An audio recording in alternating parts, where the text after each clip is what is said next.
Hello students, very good morning. Welcome back to our online classes at Shri Ram College. तो students, आज हम करने वाले हैं बीए बीएड सेकंड ईयर के सिलेबस के अंदर एक बहुत ही फेमस पोएम है डैफोडिल्स, जिसको कि विलियम वर्ड्सवर्थ ने कंपोज किया है। तो स्टूडेंट्स, हम अपनी प्रीवियस जो हमारी क्लास थी उसके अंदर हम वर्ड्सवर्थ के बारे में बहुत डिटेल से पढ़ चुके थे कि वर्ड्सवर्थ कौन है, लिटरेरी कंट्रीब्यूशन क्या है और क्या कुछ इनकी कॉम्पोजिशंस हैं।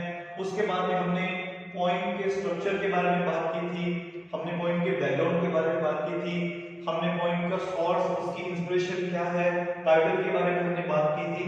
तो आज हम करने वाले हैं पोएम का लाइन बाय लाइन और स्टैंजा वाइज एक्सप्लेनेशन करेंगे।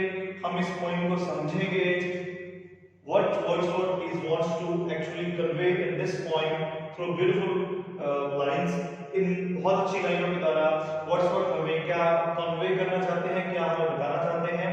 टिपिकल एक इनका आपको ध्यान हो कि जो इरा है इनका वर्ड्सवर्थ का रोमांटिक इरा है। रोमांटिक इरा आप स्टूडेंट्स जानते हैं, starts from 1798 with the collaboration publication of lyrical ballads. Wordsworth and Coleridge दोनों ने मिलके उसको लॉन्च किया था और एंड सब कब होती है रोमांटिक एरा 1837 में होती है। तो सब नोट डाउन कर दो आपके लिए मैं कि रोमांटिक एरा जो होती है वो 1798 से शुरू होती है और 1837 में फिनिश हो जाती है। तो हमारे वर्ड्सवर्थ रोमांटिक एरा के बहुत ही फेमस पोएट रहे हैं, greatest nature poet ever of England, England के ग्रेटेस्ट नेचर पोएट्स में से एक है। और अब हम बात करेंगे, लेकिन थोड़ा सा प्रीवियस आपको बता देता हूं कि हमने इस पॉइंट के बारे में बात की थी कि ये जो वर्ड्सवर्थ की पॉइंट थी, ये जो एक इवेंट थी 1802 के अंदर, 15 अप्रैल 1802 के अंदर क्या हुआ था, इनकी जो सिस्टर है डोरोथी वर्ड्सवर्थ उसके साथ घूमने गए थे। वर्ड्सवर्थ कहां पे घूमने गए थे? अल्स वाटर के अंदर गए थे। या आपको प्रीवियस क्लास में मैंने बताया स्टूडेंट्स, तो आप फिर से उसको देख सकते हैं। अल्स वाटर में घूमने गए थे तो वहां पे इन्होंने क्या देखा था, बहुत सारे डैफोडिल्स देखे थे। और उस पार्क का नाम क्या था जहां पे इन्होंने देखे थे? उस पार्क का नाम देख लीजिए स्टूडेंट्स, उस पार्क का नाम है गोबैरो। ये जब ये जंगल में घूम रहे थे डोरोथी वर्ड्सवर्थ और विलियम वर्ड्सवर्थ, तो ये वहां जंगल में एक पार्क में जाते हैं और उस पार्क का नाम क्या है? गोबैरो पार्क में जाते हैं। वहां पे ये बहुत सारे डैफोडिल्स को देखते हैं और उसके बाद में क्या हुआ था, 1807 के अंदर फर्स्टली इस पॉइंट को पब्लिश किया वर्ड्सवर्थ ने और लेटर बाद में इन्होंने इस पॉइंट को रिवाइज भी किया और इसका जो रिवाइज वर्जन है वो स्टूडेंट्स हमारे लिए पब्लिश किया गया 1815 के अंदर। 1815 के अंदर इन्होंने पॉइंट को रिवाइज किया जो कि हमारे करंट सिलेबस में है। तो वो कौन सी पॉइंट है? रिवाइज वर्जन है 1815 वाला। ओके स्टूडेंट्स, तो आपके लिए ये बात क्लियर है। अब हम नेक्स्ट बात करेंगे एक और इंटरेस्टिंग इवेंट जो कि इस पॉइंट से जुड़ी हुई है। देखिए 1995 के अंदर 1995 के अंदर बीबीसी, आपने नाम सुना होगा BBC radio, BBC radio fourth ने 1995 में एक पोल करवाया। पोल मतलब इलेक्शंस करवाए गए, वोटिंग करवाई गई और उन्होंने एक प्रोग्राम के थ्रू वोटिंग करवाई थी। उस प्रोग्राम का नाम क्या था? Book warm.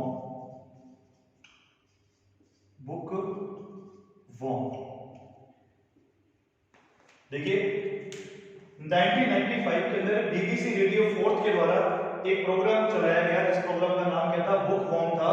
और उस पॉइंट के अंदर नेशन की फेवरेट पॉइंट के लिए पोलिंग करवाई गई थी कि नेशन की फेवरेट पॉइंट क्या है। तो स्टूडेंट्स, आपके लिए मैं बता दूं कि उस पोलिंग के अंदर हमारे जो वर्ड्सवर्थ हैं इनकी जो डैफोडिल पॉइंट है, डैफोडिल्स, इसका टाइटल पहले क्या था? ये आपको मैंने प्रीवियस क्लास में बताया था, I wandered lonely as a cloud, जो कि इस पॉइंट का पहली लाइन है। इस पॉइंट की फर्स्ट लाइन है I wandered lonely as a cloud, जो कि पहले इस पॉइंट का टाइटल था। स्टूडेंट्स, प्रीवियस क्लास में याद है मैंने बताया था आपको कि इस पॉइंट का टाइटल था, बाद में इसको चेंज किसने किया था? फ्रांसिस पॉल ग्रेव ने चेंज किया था। किसने? फ्रांसिस पॉल ग्रेव ने चेंज किया था और इस पॉइंट का बाद में टाइटल क्या दिया गया, डैफोडिल्स दिया गया। तो हमारे इस पॉइंट को इस 1995 BBC radio 4th book programme के अंदर पूरे नेशन के अंदर कौन सा रैंक मिला, 5th रैंक मिला। कौन सा रैंक मिला, 5th रैंक मिला। Okay students, our daffodils got 5th rank in 1995 BBC Radio 4 bookworm program to choose nation's favorite point. Nation की फेवरेट पॉइंट चुनने के लिए जो प्रोग्राम था उसमें हमारे वर्ड्सवर्थ की पॉइंट को 5th रैंक मिला था। ओके, बाकी प्रीवियस वीडियोस में हम सारा इस बारे में बात कर चुके हैं, वर्ड्सवर्थ के बारे में बात कर चुके हैं। आपको मैंने ये भी बता दिया कि ये पोएम एक लिरिक है और इसकी जो राइम स्कीम थी वो क्या थी, A B C C. Rhyme scheme students क्या थी इसकी, ए बी सी सी, ये इसकी एक स्ट्रैटा की राइम थी। राइम स्कीम समझते हैं ना क्या होता है कि जब अपने लास्ट जो सिलेबल होता है उसका साउंड हम आगे मैच करते हैं। जैसे यहां देखिए क्या है, क्लाउड। अब क्लाउड का साउंड दूसरी लाइन के अंत से नहीं मिल रहा है। देखिए यहां पे देखिए क्लाउड, तो सिलेबल साउंड दे रहा है वो क्लाउड, लेकिन यहाँ पे हिल्स, इसका डिफरेंट साउंड है, इसलिए मैंने इसको ए दिया, इसको बी दिया। फिर क्लाउड से मैच कर रहा है, तो साउंड कौन सा हो गया, वापस से स्टूडेंट्स ए वाला हो गया, और ये बी और ये फिर बी से मिलेगा इस तरीके से। तो ए बी सी सी इसकी राइम स्कीम है। इस पॉइंट के अंदर ऑल इन ऑल कितनी लाइंस हैं, 24 लाइंस हैं। कितनी लाइंस है स्टूडेंट्स, 24 लाइन है, जिसको कि वर्ड्सवर्थ ने डिवाइड किया है 4 स्टैंडर्ड्स के अंदर। कितने स्टैंडर्ड्स के अंदर, 4। लेकिन जो इन्होंने प्रीवियसली 1807 के अंदर जब पॉइंट को पहली बार पब्लिश किया था तो उसके अंदर ओनली 3 स्टैंडर्ड्स थे। कितने स्टैंडर्ड्स थे, 3। तो इन्होंने बाद में क्या किया, सेकंड स्टैंडर्ड को ऐड किया 1815 वाली पॉइंट के अंदर। तो आप इस पॉइंट में देख रहे हैं 24 लाइंस हैं और 6 के 4 स्टैंडर्ड है इसके अंदर। 6 कितने स्टैंडर्ड है, 4 है इसके अंदर।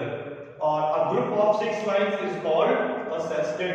6 लाइंस के ग्रुप को हम क्या कहते हैं स्टूडेंट्स, हम उसको सेस्टेड कहते हैं। You can also say daffodil is a collection of 4 सेस्टेड्स। आप ये भी कह सकते हैं, या इस तरीके से आप बोल सकते हैं डैफोडिल्स कंटेन 4 सेस्टेड। इसके अंदर 4 सेस्टेड है, 6 लाइन का ग्रुप है, 24 लाइंस के पॉइंट है, जो कि बेसिकली फॉर्म है पॉइंट का, वो क्या है, एक लिरिक है।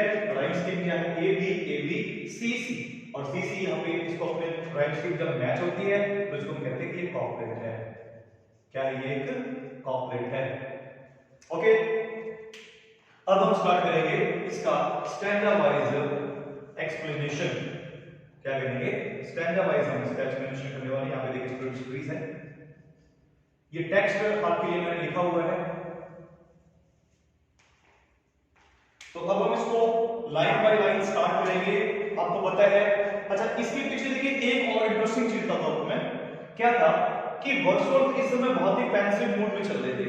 कि जब 1802 के अंदर क्या हुआ था कि इनके एक ब्रदर थे जिनका नाम था जॉन वर्ड्सवर्थ। क्या था स्टूडेंट्स, जॉन वर्ड्सवर्थ था, उनकी डेथ हो गई थी और उनकी डेथ के बाद में बहुत ही पेंसिव मूड में चले गए थे और काफी टाइम तक तो इन्होंने पोएट्री लिखना भी छोड़ दिया था। बाद में डोरोथी वर्ड्सवर्थ ने इनको इंस्पायर किया। तो पेंसिवनेस के पीछे एक बड़ा कारण इनके ब्रदर की डेथ हुई थी, जॉन वर्ड्सवर्थ की, और बाद में डोरोथी वर्ड्सवर्थ ने इनको उस पेंसिवनेस से बाहर निकाला। तो आइए हम स्टार्ट करते हैं line by line summary of this point. We will start with very first line of this point, I waited lonely as a cloud। अब यहाँ पे देखिए, आपको मैंने प्रीवियस क्लासेस में बताया था कि जब पोएट क्या करता है, कहीं भी किसी भी लाइन के अंदर कंपैरिजन करता है। क्या करता है, कंपैरिजन। और कंपैरिजन के लिए वो वर्ड कौन सा यूज कर ले, एज कर ले, सो कर ले या लाइक कर ले। तो उस लाइन के अंदर कौन सा फिगर ऑफ स्पीच होता है स्टूडेंट्स, आपका आंसर बिल्कुल सही है, क्या होता है, सिंपली होता है। बिल्कुल, तो आप ये कह सकते हैं कि फर्स्ट लाइन के अंदर विलियम वर्ड्सवर्थ ने खुद को किससे कंपेयर किया है, बादल से। कहता है कि मैं बादल की तरह भटक रहा था। आई किसके लिए है, वर्ड्सवर्थ के लिए। स्टूडेंट्स, आपको मैंने प्रीवियस क्लास में बताया था कि जो लिरिक होती है ना, जो लिरिक होती है, लिरिक बेसिकली किस में लिखी जाती है, फर्स्ट पर्सन में लिखी जाती है। किस में लिखी जाती है, फर्स्ट पर्सन में लिखी जाती है। लिरिक की खास बात होती है कि इसमें पर्सनल इमोशंस और फीलिंग्स को एक्सप्रेस करता है जो हमारा पॉइंट है, और दूसरा इसमें क्या खासियत होती है कि ये फर्स्ट पर्सन में लिखी जाती है। तो आई यानी कि वर्ड्सवर्थ खुद को कह रहा है कि मैं एक बादल की तरह भटक रहा था। तो देखिए इसमें वर्ड्सवर्थ ने खुद की कंपैरिजन किससे की है, क्लाउड से की है। तो इसमें फिगर ऑफ स्पीच कौन सा है, सिमिली है। कहता है I wanted walking as a cloud, मैं एक बादल की तरह भटक रहा था, that floats on high over vales and hills. देखिए फ्लोट्स का मीन क्या होता है, तैरना। तो कहता है कि मैं अकेले बादल की तरह भटक रहा था और कहां तैर रहा था, फ्लोट्स ऑन हाई, ऊंची ऊंची घाटियों पर, हिल्स पहाड़ियों पर। वर्ड्सवर्थ खुद को क्या कंसीडर कर रहे हैं, Wordsworth here considered himself as a cloud which is floats over high mountains and high valleys. तो कहता है कि मैं एक भटकता हुआ बादल हूं, बादल का टुकड़ा हूं, और मैं क्या कर रहा हूं, ऊंची ऊंची घाटियों पर और पहाड़ियों पे तैरता हुआ जा रहा था। When all at once I saw a crowd, तभी अचानक मैंने क्या देखा, एक क्राउड। अभी हम देखिए क्राउड किसके लिए है, What does the word a crowd refers to? ये a crowd किसके लिए आया है, ये स्टूडेंट्स डैफोडिल्स के लिए आया है। किसके लिए आया है, डैफोडिल्स के लिए आया है। आपको मैंने प्रीवियस क्लास में बताया था कि डैफोडिल्स क्या होते हैं, सामान्य उगने वाला फूल होता है, पीले रंग का होता है, टेल होता है, और इसकी खास बात क्या होती है कि स्ले में होता है। दलदली जो इलाके होते हैं, दलदली जो घास वाला इलाका होता है वहां पे होता है, इसको स्ले चाहिए, कीचड़ मडी एरियाज के अंदर ज्यादा होता है। तो कहते हैं तभी अचानक मैंने क्या देखा, I saw a crowd. A crowd का मतलब बहुत बड़ी संख्या में मैंने क्या देखा, डैफोडिल्स को देखा, नरगिस के फूलों को देखा, a host of golden daffodils. कहते हैं तभी मैंने अचानक एक भीड़ देखी। भीड़ किसको कह रहा है, वो डैफोडिल्स को कह रहा है, और भीड़ किसकी है, वो गोल्डन, वो सुनहरी डैफोडिल्स की है। और यहाँ पे क्या कह रहा है कि when I was wandering as a cloud over high valleys and high mountains, suddenly I took a glance of a crowd। तभी मैंने एक क्राउड की झलक देखी, और वो क्राउड किसको बोल रहा है, डैफोडिल्स, जो सुनहरी, a host of golden daffodils। बहुत सारे मैंने डैफोडिल्स को वहां पे देखा जो कि सुनहरे रंग के हैं। बिसाइड द लेक, बिसाइड का मतलब बगल में या पास में, जो कि लेक झील के पास में थे, beneath the trees, पेड़ के नीचे उगे हुए थे। स्टूडेंट्स ध्यान दें, यहाँ पे वो कहता है कि बहुत सारे मैंने सुनहरे डैफोडिल्स देखे जो कहां पे थे, बिसाइड द लेक, झील के बगल में थे, पेड़ के नीचे उगे हुए थे। ऐसा लग रहा था कि जब took shelter under the tree, ऐसा लग रहा था कि डैफोडिल्स ने ट्री के नीचे शेल्टर ले रखा है। Okay, fluttering and dancing. अब देखिए फ्लटरिंग का मीन क्या होता है, फ्लटरिंग हवा में लहराते हुए, या अपने कहते हैं कि जिसको फहराना कहते हैं। कहता है कि हवा में वो ऐसा लग रहा है खुद को फहरा रहे हैं, एंड डांसिंग, और क्या कर रहे हैं, नाच रहे हैं। देखिए बेसिकली वैसे फूल नाचते नहीं है, यहाँ पे आप ये कह सकते हैं कि पर्सोनिफिकेशन वर्ड्सवर्थ ने यूज किया है, क्योंकि फूल ऐसा लग रहा है कि वो नाच रहे हैं, हवा में झूम रहे हैं। Continuous as the star that shines।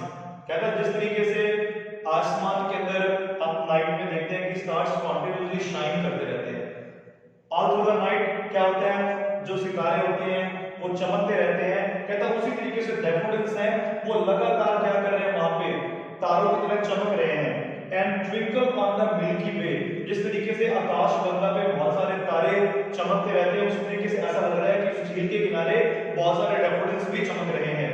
Milky way students क्या होता है, अ ग्रुप ऑफ स्टार्स, जिसको अपने गैलेक्सी भी कहते हैं। क्या कहते हैं, गैलेक्सी, आकाश गंगा।